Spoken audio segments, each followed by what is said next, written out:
Hello, welcome again to Sports Unlocked. If you haven't heard last weekend's episodes, that's talking about games overseas and UEFA's dealing of the Israel-Gaza conflict fallout. Well, listen back on the feed and it's there.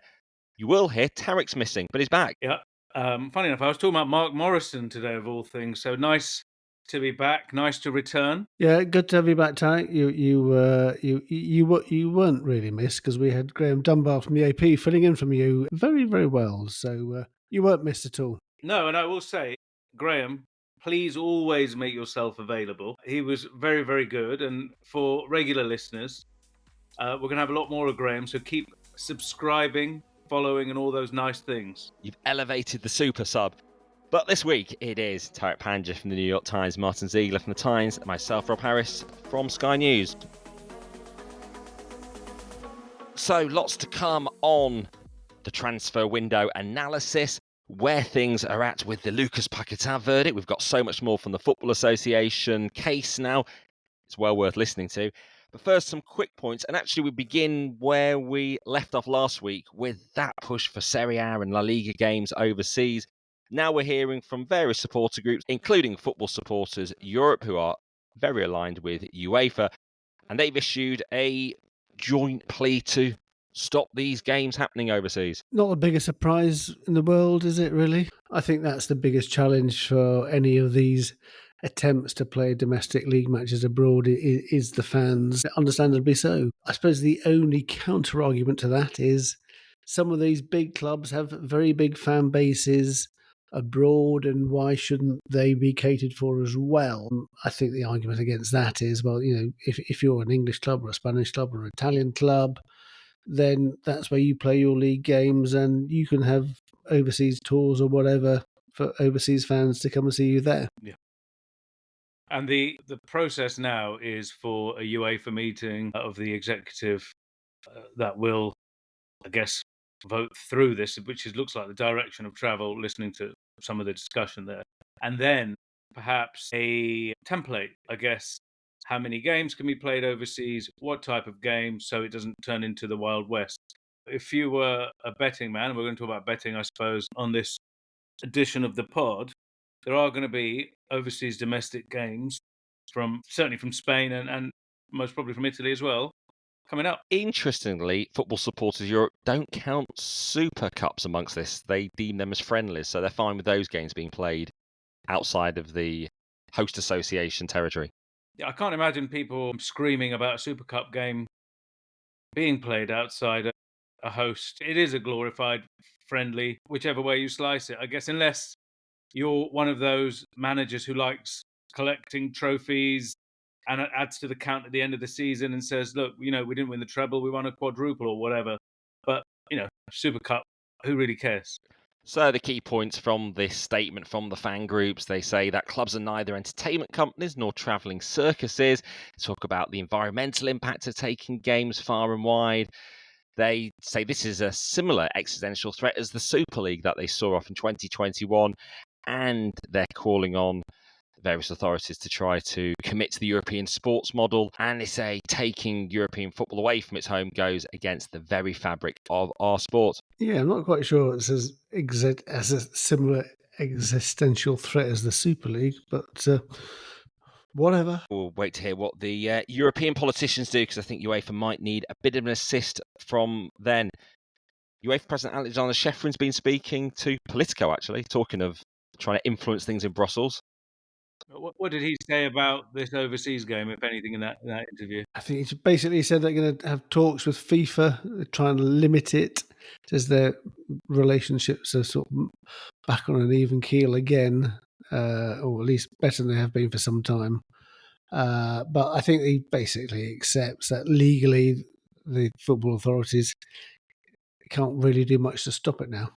But Rob's mentioning the European Commission there, and it was interesting. The biggest kind of voice against this, at least publicly, that I've seen, was a comment from a European commissioner who spoke to that point that's been made by this fans group, right? That European football games should be played in Europe because they're, again, part of the fabric of European culture. Yeah, at the same time, Alexander Sheffrin's been having a dig at who he calls reckless politicians. This is for the slaughter of children around the world. Links back to last week's podcast where we talked about the Stop Killing Children banner that appeared at the Super Cup. And he's been grappling with this interview, why they banned Russia, but they haven't banned Israel from European football. He's effectively saying they got a lot of pressure to ban Russian teams, but they're not getting the same pressure in terms of the Mideast conflict. So it shows how they're having to balance out different political objectives within Europe. Yeah, interesting. I mean, the reason why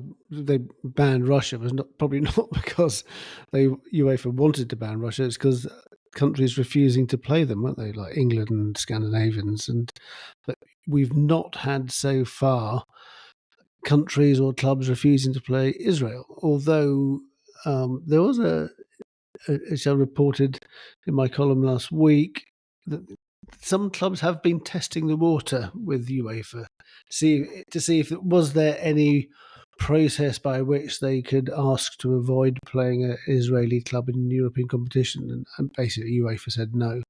But there has been dispensation, at least for years, organised along political lines where teams and nations don't play each other, right? I mean, Gibraltar, for example, don't play Spain. You separate Russia and Ukraine. You imagine won't be playing each other anytime soon if and when Russia is reinstated. Armenia, Azerbaijan, Yeah. I think. Yeah. Sheffrin says he still thinks that children should be treated differently because they are raised in fear and hatred, saying if children should be allowed to play on, they shouldn't be punished, which takes us right the way back to the case a couple of years ago when they tried to bring the Russian youth teams back.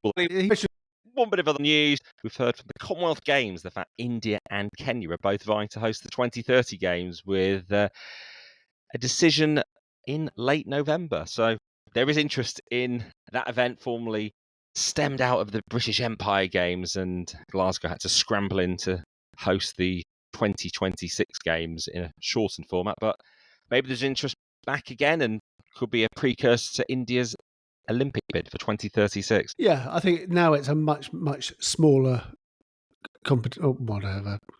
event, competition, tournament. It's not the kind of very, very costly, difficult and complicated event that it was. It's much easier to host. So probably a good thing that someone like Kenya can actually bid. Not interested in the Commonwealth Games at all, guys. Good luck to both of those candidates and wish them luck should they get the Commonwealth Games.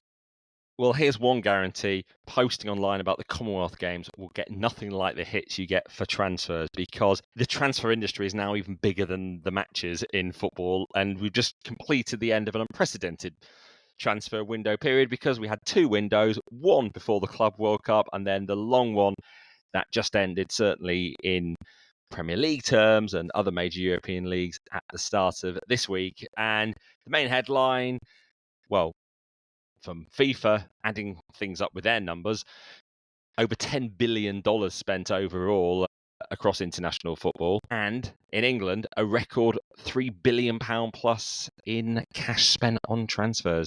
Yeah, Europe combined was only just reaching that total of 3 billion. We kind of get a bit sort of another record spend of the transfer Premier League. But I actually think this really was quite actually astounding. Not just the amount of money, the 3 billion, the fact that they've now spent more than the other major European leagues combined, but just the amount of money like Liverpool spent. And the fact that actually, the money that the Premier League was like spending in Germany basically just helped. The Premier League now is the Bank of Europe, isn't it?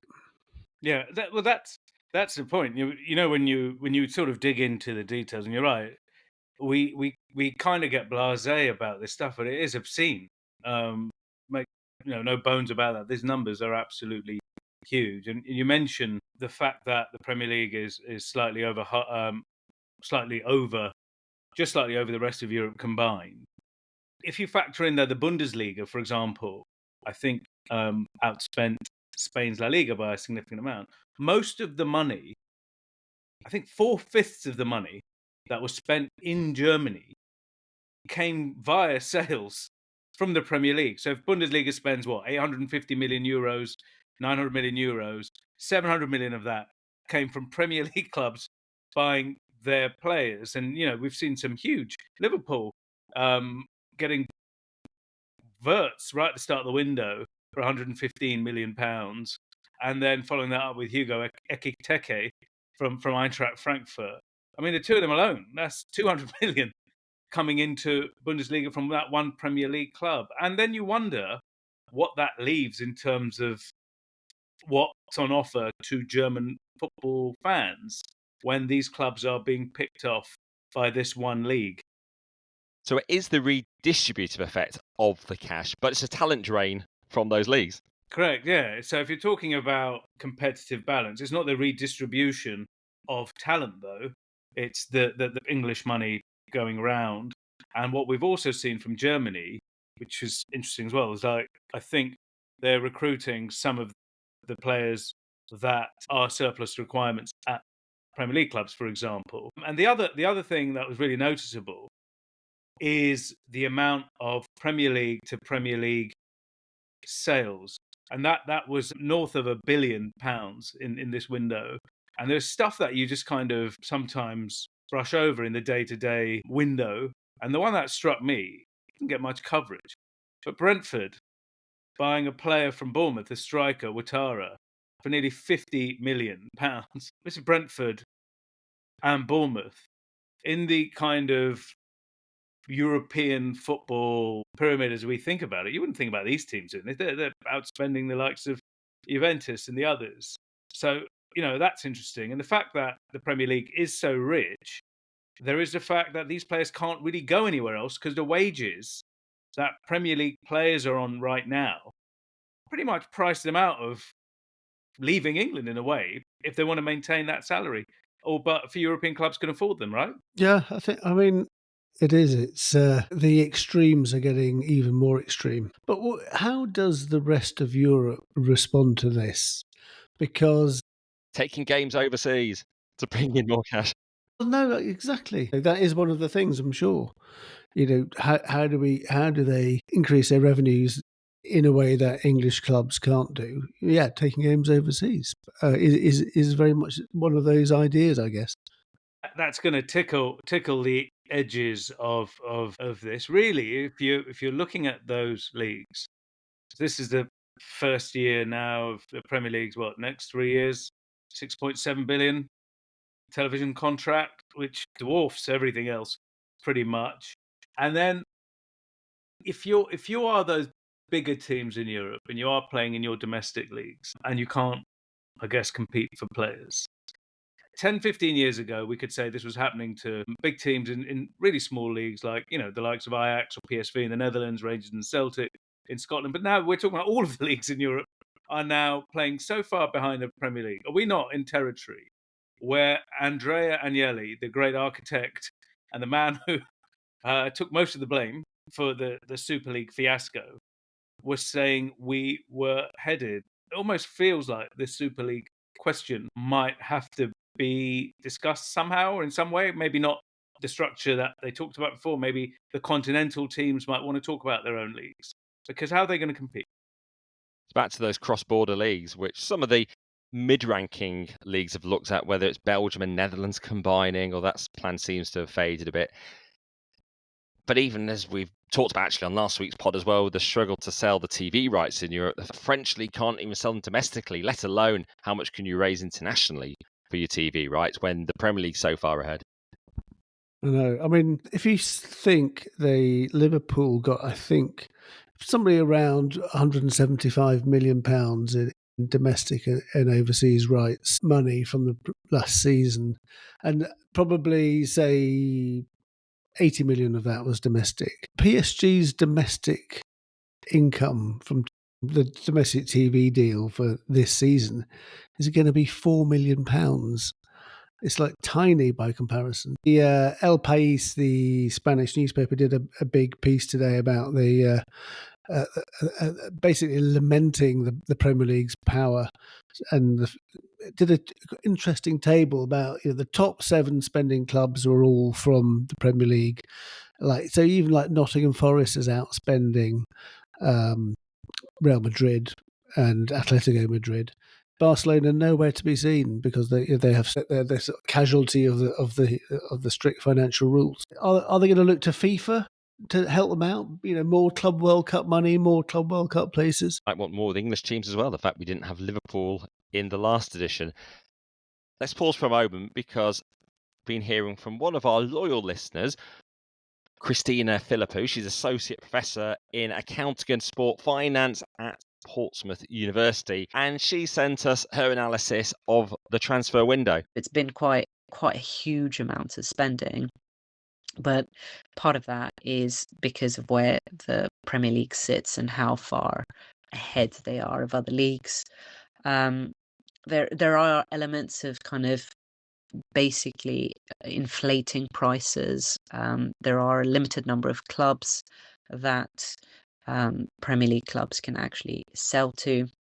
We are seeing an increase in sort of buying from other leagues and the kind of Premier League sitting on top of everything else, which can be problematic because it kind of limits who you can sell players to. So from an actually getting money in perspective, it can be quite problematic. They've been quite lucky that Saudi is still a player.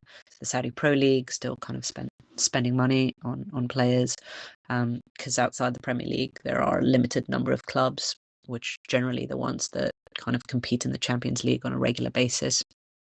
The Real Madrids and Bayern Munichs of this world that can still kind of afford to buy some of the players. So we are kind of seeing a change in that direction.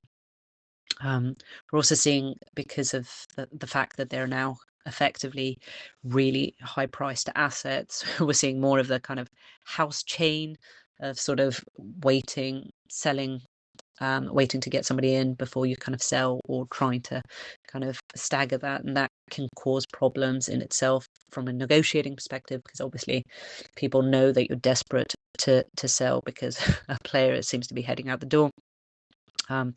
And then we've kind of seen sort of PSR effects, so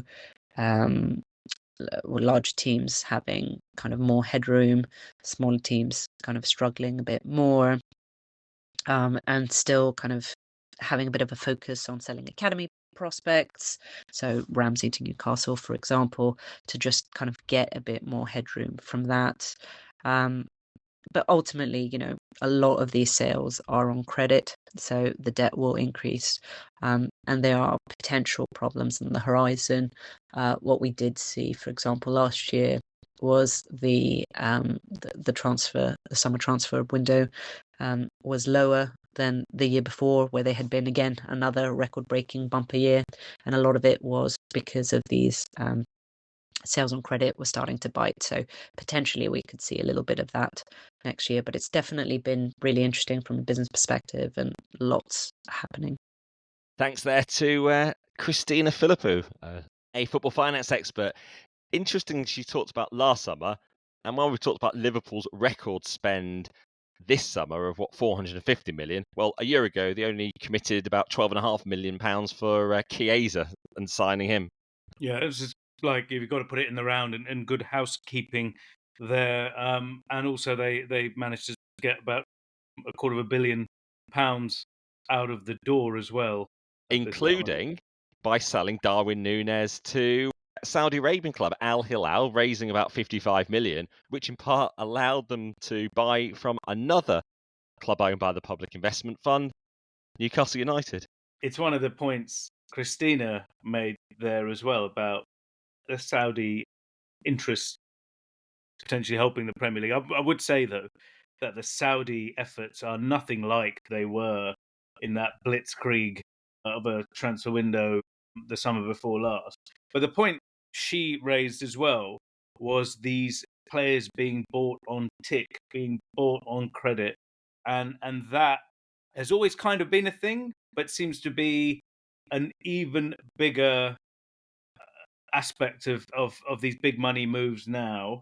So, not a decade ago, clubs would have tiny amounts of transfer installments in their debt profile.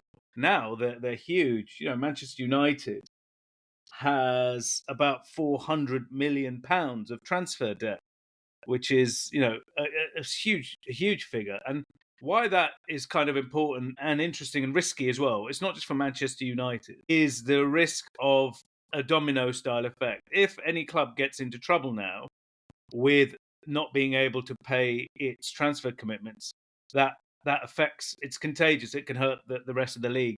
Now, there aren't any kind of global rules on this. There aren't any FIFA rules on this. All that would happen here is if you are seen as a bad debtor, you might not get your license, say, to play in European competition or buy and sell football players. But this is definitely something to keep an eye on in terms of getting this transfer debt ballooning again. Yeah, good point. The other thing to keep an eye on is the multi-club ownership things with transfers. I mean, I don't know if you saw some of the Chelsea Strasbourg dealings, but I mean, they will have to be sort of looked at by the Premier League, and they will be for fair market value. Strasbourg is a sister club to Chelsea, so Ben Chilwell went to Strasbourg. And Chelsea re-signed a player that they sold to Strasbourg just 34 days beforehand. It is one of the most bizarre transfer things as well, which is... Yeah, Ziggs, if you're a Strasbourg fan, like, Strasbourg probably has been around for decades, which it has, not probably, has been around for decades, has a small but loyal fan base. They weren't designed to be owned by Todd Bowley and Bedad Bowley and co. to help maneuver Chelsea prospects around. If you're a supporter of that football team, you must be wondering, what is our football team now? Is it a financial vehicle to help Chelsea with asset restructuring, or is it a football team? This was the window where we saw some saying that Blueco were signing players. Yeah, so Blueco is Ziggs. Blueco is the parent company which owns Chelsea and Strasbourg. And yes, it was the Ishi Samuel Smith who was went from Chelsea to Strasbourg. Lots of excitement among Strasbourg fans about this prospect, and then he gets signed by Chelsea. With some expectation what he's going to go to Strasbourg down the line. No, the issue here is you can only loan a certain number of to a club. Chelsea obviously are using Strasbourg to put a basket of their players who are not in the first team picture, park them over there, and then whatever it is they're going to do after. There's a bunch of weird things that have happened. One thing you say with Chelsea is, and this is to my surprise, players who really didn't get a look in or hardly, set the world alight in this massive spending era and this busy transfer policy that the current ownership have.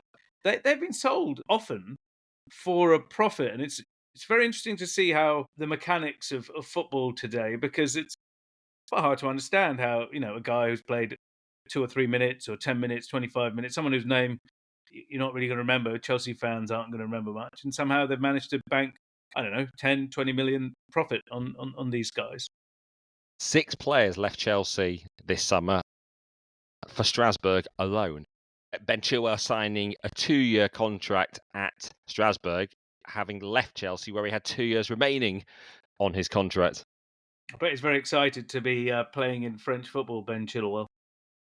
Does it help, though, in terms of offering some certainty? If you're in limbo like that and you've got a sister club that enables a deal to be done quicker and you might be able to get some game time again. He could have been, I don't know. Look, Ben Chilwell, not that long ago, was in around the England squad. I'm thinking about World Cups and Euros. Let's be honest, he can't be very excited about going on loan to Strasbourg. And some are pointing out how, of course, last summer, Manchester United were prevented from doing any deals with Nice, and Manchester City were prevented from any transfers with Girona because of the multi-club ownership conflicts. Yeah, but that's because those teams were likely to be in the same competition. The way UEFA rules work is if you're in the same competition. Now, I think Strasbourg are in the conference, so the third tier of European club competition, and Chelsea are in the Champions League, so this can happen. But this is really, is this what we want to see in football? We've seen other weird things as well. This summer, those transfers between John Textor's Botafogo and Evangelos Marinakis, Nottingham Forest owner, his Premier League club, Nottingham Forest. These players moving there. I mean, in the last week, there was a goalkeeper that moved from Botafogo to Nottingham Forest. And the pictures I saw were of John Textor, the Botafogo owner, celebrating on the Nottingham Forest pitch the sale of this goalkeeper. And, you know, if you're a Crystal Palace fan, who John Textor obviously had a large stake in, and we talked about this issue on several pods, you know, celebrating on the pitch of Nottingham Forest, the team that's taken Crystal Palace's place in the Europa League.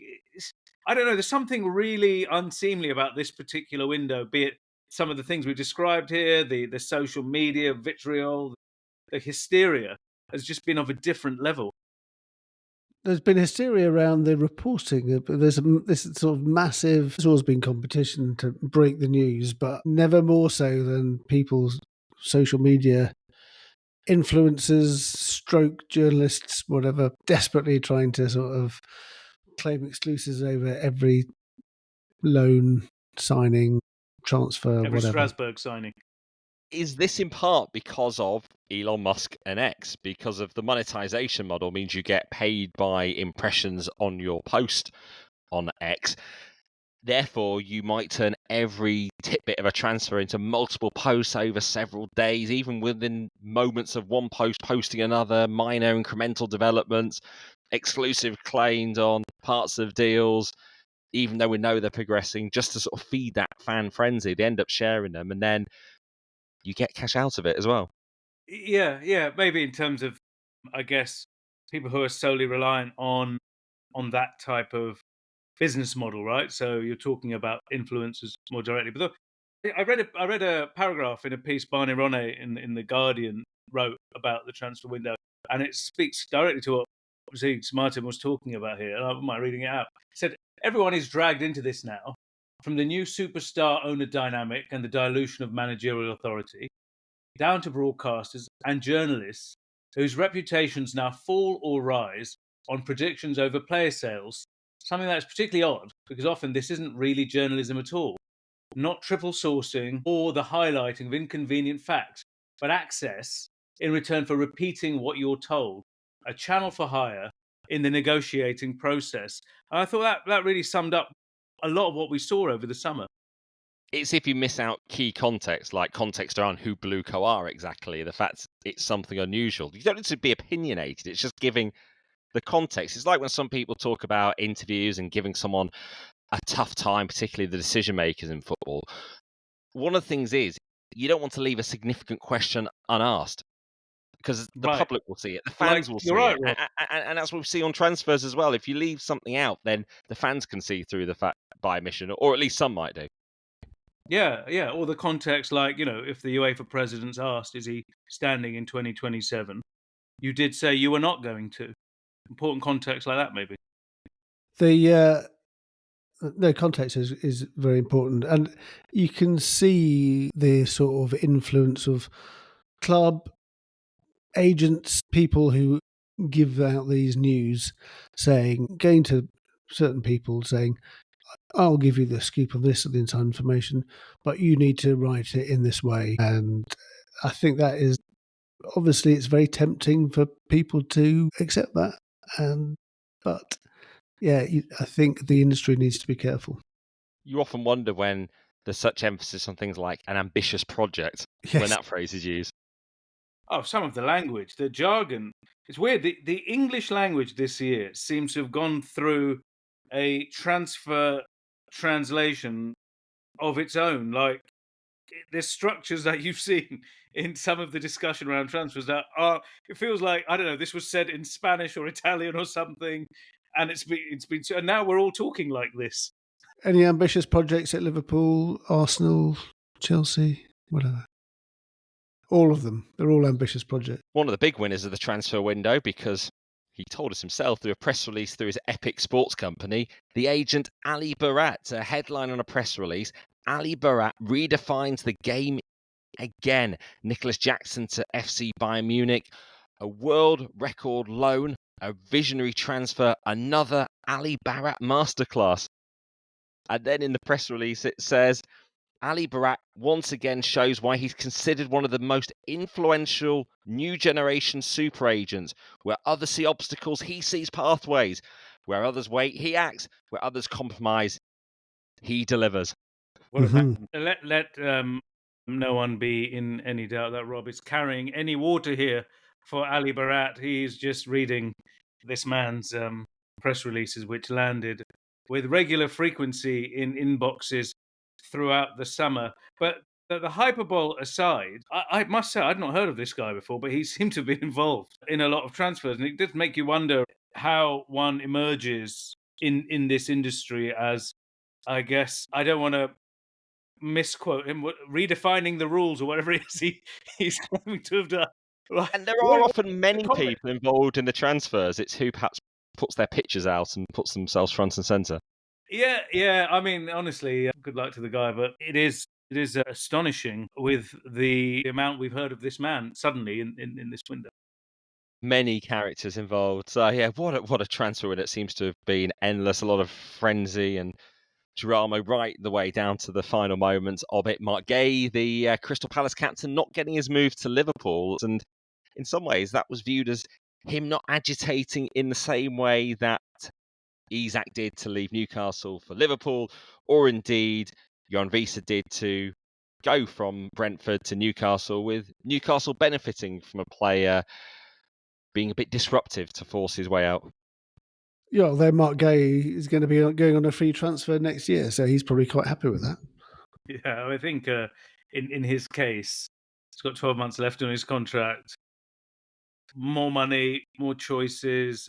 I think there will be an element of disappointment as well, I suppose, if he had his heart set on a move. But I'm sure, he's enjoyed being at Crystal Palace. Lifted the FA Cup, first trophy in their history, right? First major trophy, and yeah, he'll get his move. Well, that's about a transfer that didn't happen. There was another transfer a few years ago that looked like it was going to happen. Lucas Paqueta from West Ham to Manchester City. It didn't because the Football Association were pursuing this betting case against him. We had the findings, the headline findings recently, that he was cleared in terms of the spot fixing. And now we have all the very lengthy written reasons, the details in the Football Association case. And the Football Association do not come out of it well for pursuing this case against Paqueta. No, I think very uncomfortable reading, really, the whole thing. I mean, some of it is actually quite mind-boggling. The sort of flaws in the FA's case. For example, the FA's KC is contradicting its own expert witness, and whether it was a sort of a hugely orchestrated betting plot, or one said it was, one said it wasn't. The whole thing is, I think, questions why perhaps it even went to a hearing. Perhaps it's that bad. It would never be something, say, the CEO, Mark Bullingham, would have a say over, is it? Because it's his staff, isn't it, who decide whether to pursue the case? Yeah, they lost their legal chief, Polly Hanford, to Saudi Arabia a couple of years ago. Her successor, Nick Cooper, he lasted less than a year before he resigned, towards the end of last year. So that's, I guess, been tricky to navigate. And then another sort of senior legal figure at the FA, Tariq Shamel, he's also left earlier this year to join Saudi Arabia. So all those things probably create a bit of an issue, I think. Quite how much that would have had influence on this case, it's difficult to say. Polly Blanford went to Saudi Arabia a couple of years ago, and then her successor, Cooper, he resigned, I think, in December last year, after only being there for less than a year. So, and I think there's only an interim at the moment. Maybe that's the reason. Is that it's too many people either leaving and not grasping the situation. I don't know if that's the case, but it's surely can't have helped. But it's a big decision to take on a case of such weight. What would have, Ziggs, you more steeped in this, and you as well, Rob, what would have taken them to this point of going this far? Well, findings do say that the FA's case was resting on entirely circumstantial evidence. Yet when they brought the charges, you'd think surely at that point they'd have clear connections between the yellow cards that Paqueta received and some sort of detailed conversations, text messages, proof that showed he was definitely in on it. And yet it says that some of the information was maybe partial conversations that Paqueta's mum, who's a hairdresser, had back in her salon in Brazil, with nothing actually clear cut, no pun intended, to show a connection between all this. And it talked about the finances, how much Paqueta is paid, and what incentive he would have to pursue these bets in terms of passing on information, given how they were so low compared to what he was earning. I think that's good points. I mean, the other thing is, I think initially the judgment shows that the FA sort of alleged that thousands of WhatsApp messages had been deleted from his phones. Then it sort of found out that he had, about a year before these cases, he had actually activated disappearing messages on his phone. They were going anyway, and there was nothing. There were no messages at all which were incriminating, and so I think that was another issue for the prosecution.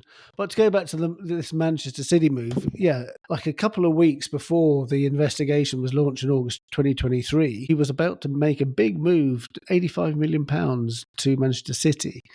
And his lawyer, Nick DeMarco, made a statement at the time to the FA saying this has cost Paqueta and West Ham potentially tens of millions of pounds each, and they reserve the right effectively to take legal action. And that, my understanding, is Paqueta at least is considering all options. So this is all about the FA claiming he deliberately got booked for people to profit from bets that he was going to get booked. And the commission in the end concluded there was nothing in Paqueta's on-field conduct which showed he was deliberately being booked in these 4 games. It's going to be quite a hard thing to show someone getting deliberately booked as well, isn't it? Football's quite a dynamic game. You know, I guess these bets were placed, and that's it's almost an impossible. Yes, you do get someone handing their phone over and saying, "Hey guys, guess what? In the 19th minute, I'm gonna do this. I'm gonna get a booking. Whack a load on that." It's almost a very difficult case. So it's surprising, as you guys have described, the mess that the Football Association made of this, particularly not getting any independent expert guidance in terms of what may have happened. Is that right, Ziggs? It was just that's right. Yeah, it's very strange. That was an obvious flaw, according to the commission, that they hadn't any independent expert assessment of the data as well as their own investigator. It certainly will be something that the FA will have to take and look at, and speaking to people there, I think there's a sort of acceptance that this is a very uncomfortable read for them. Yeah, Nick DeMarco, KC, who was representing Paqueta, claiming it's the longest sports-related judgment ever issued in the world. That's one for Nick and the Guinness Book of Records there, so some attention, rare attention there for Nick DeMarco. But we're always happy to hear from those involved, and here is a voice note Nick DeMarco sent us about the case. The FA's case against Lucas Paqueta was one of the most serious cases ever brought in English football. The FA had alleged he deliberately got himself booked in 4 Premier League matches to enable others to profit from betting. An independent regulatory commission in a 314-page judgment rejected those charges after what is understood to be the longest and most expensive FA case brought in history. The commission's reasons are worth reading in full. They found that the FA's evidence simply didn't support the allegation of spot fixing, and they preferred the innocent explanation offered by the player.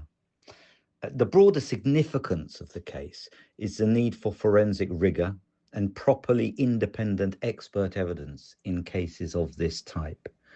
It is most important that investigators are open-minded and tribunals careful and independent when issues of integrity and players' livelihoods are at stake.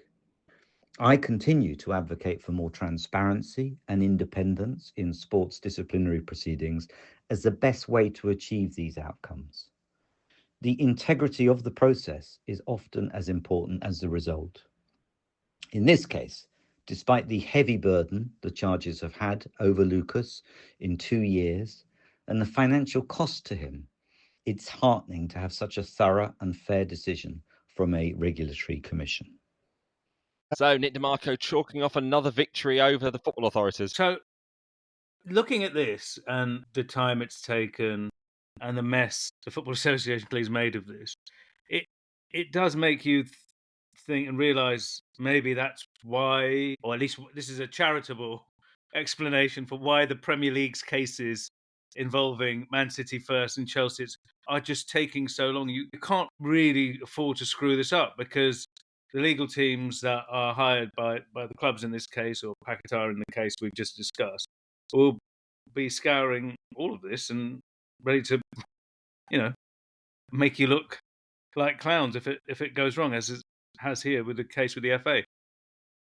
Yeah, I was just thinking, actually, if this is 314 pages as a record for a sports judgment, 115 charges are going to be about 3,000. Yeah, it's going to be multiple volumes. Yeah, now imagine doing that, guys. Break that 5,700 page judgment, guys. Good luck. Yeah, I think it's one we were needing one of the AI engines to distill very quickly. Just in the nick of time. Well, we're out of time on this episode. Thank you, everyone, for listening. As ever, you can message us at Sport Unlocked on all the social platforms, sportunlockedpod@gmail.com. But for now, thank you for listening. Goodbye.